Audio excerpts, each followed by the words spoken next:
What's up, everybody? Guy at the TA gave me 4 free rollers. Today's a good day. But in other news,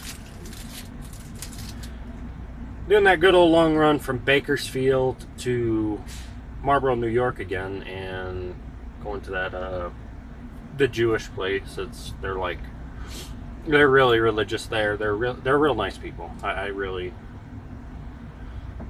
don't mind going there. The whole problem is it's just they don't have too many, they have one tanker dock and one dock for flatbeds for bringing in grapefruit. So it takes a while, but I ain't mad. It's a nice relaxing sit up there. And usually I get to sit about half a day ahead of time, get some rest, catch up on sleep, stuff like that. Man, Denver. I'm fuming about Denver, man.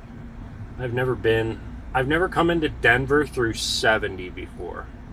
And, well, let's just say that was a nightmare. I didn't realize that the mountains were so bad. And then it was the middle of the night, so that didn't help. I didn't know. I should have just, my GPS told me, so I figured something different might have happened. And I don't know, it might have been construction delays, stuff on 40 going across, and so I'm just like, all right, let's go 70 and go up through Denver. I don't go through Colorado much. Wow, and the mountains are just, I hate these mountains. Well, once I get on 80, I should be good.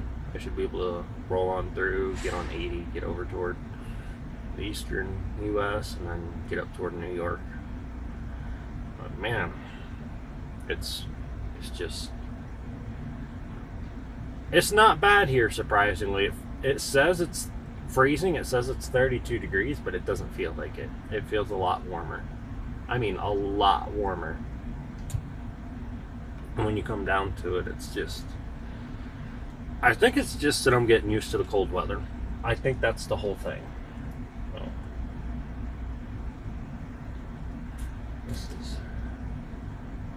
I just wanted to give you all an update, mostly. And my thing is, I'm trying to I love doing trucking and everything, but man, I'm trying to do everything on the side. Make videos, I'm trying to make content, trying to make extra money. I ain't gonna lie to y'all, I kinda, I don't know. I love my job and everything. I really do. This is awesome. I still wouldn't trade this for anything almost.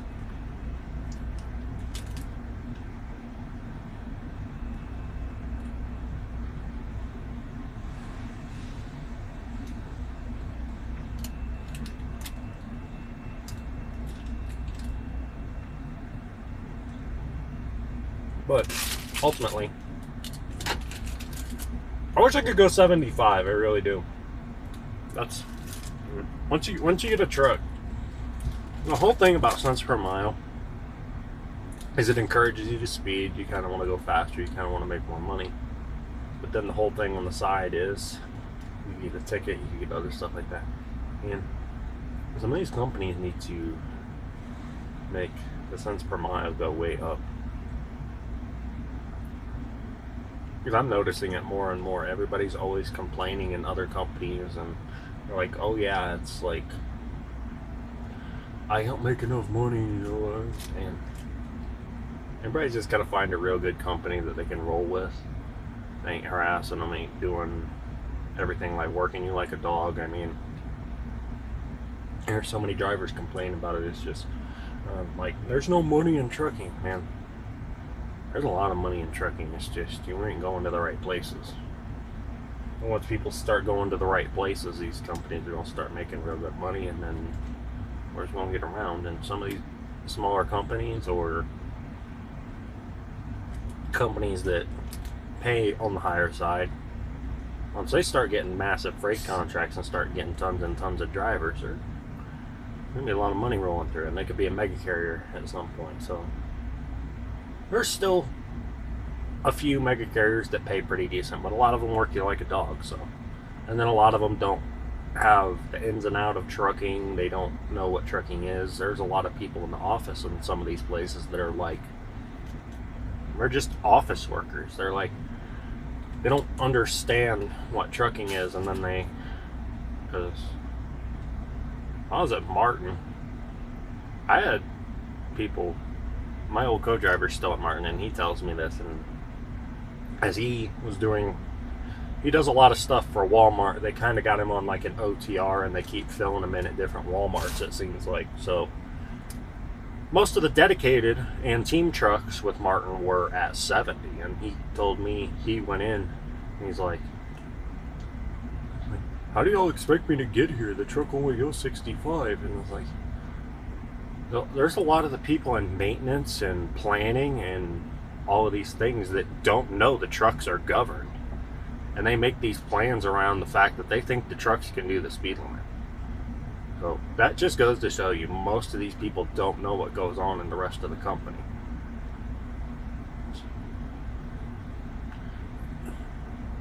I'm just happy I can go 70 right now. I'm gonna be honest.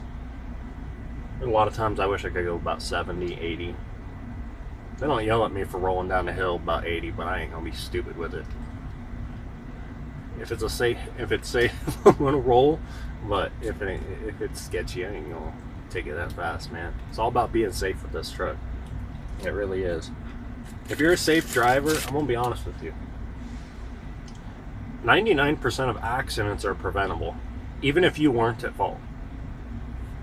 Now, mechanical things happen, stuff like that happens. Yeah, that's kind of in that 1%. But was there something you could have done ahead of time that, even though it wasn't your fault, that you could have prevented it? And a lot of times there's somewhat of a chance that you could say yes. So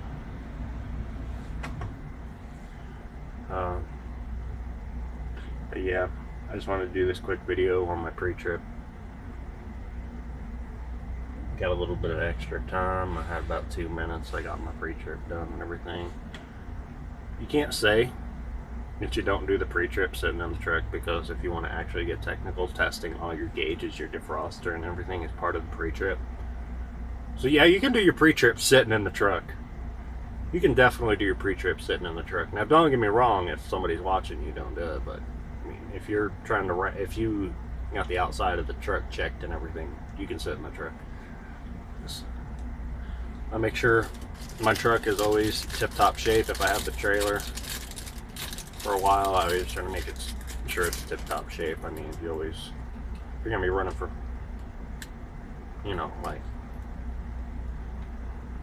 I've already been with buying them and everything, and it's like, I had the one trailer for like 23 days, I think. Same trailer, 23 days. I'm like, I actually kind of like that. You don't got to worry about doing all the extra crap, dropping and hooking. You just make sure your trailer's fine, and usually you know your trailer pretty well. If you were using brakes pretty hard that day, you know the brakes might, you want to take a look at the brakes in the morning. If you're riding across some rough road, I mean, once you have the same stuff for a while, you really do get to know it. You really do get to love your truck, honestly. Even though it's not yours as a company driver, you can truthfully,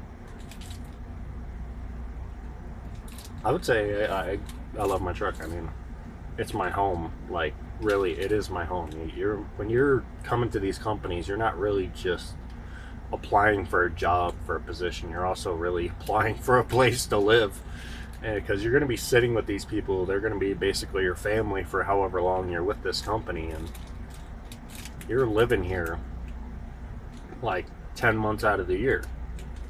You're living in this truck 10 months out of the year, and that's hard to think about. A lot of people don't think about it. You spend a lot of time in here. So, I mean, ultimately, like, when people go out there and they start brake checking trucks and stuff like that, and like cutting trucks off, and man, you're literally messing with everything that man could potentially have back there in his home. And that truck's broke down and goes into the shop, you're homeless for a time. It's crazy. Heck, there's a lot of people who have flat screen TVs, their Xbox, their stereos, like their speakers and all kinds of stuff back there. Man, I've seen people have a lot of money in their truck, and it's like, yeah, these people make it their home because that's literally their home.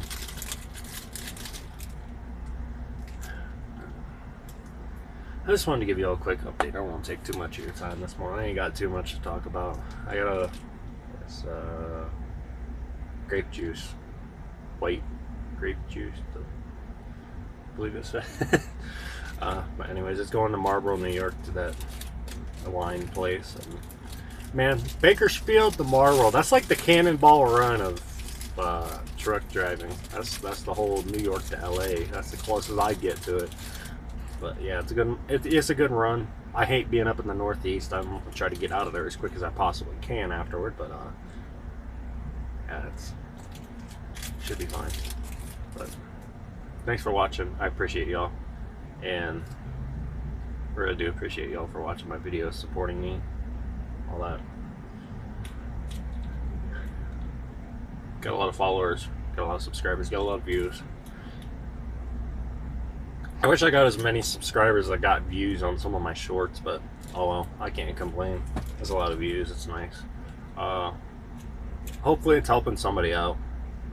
But I appreciate y'all. Thanks for watching. You have a good and safe day. Peace out.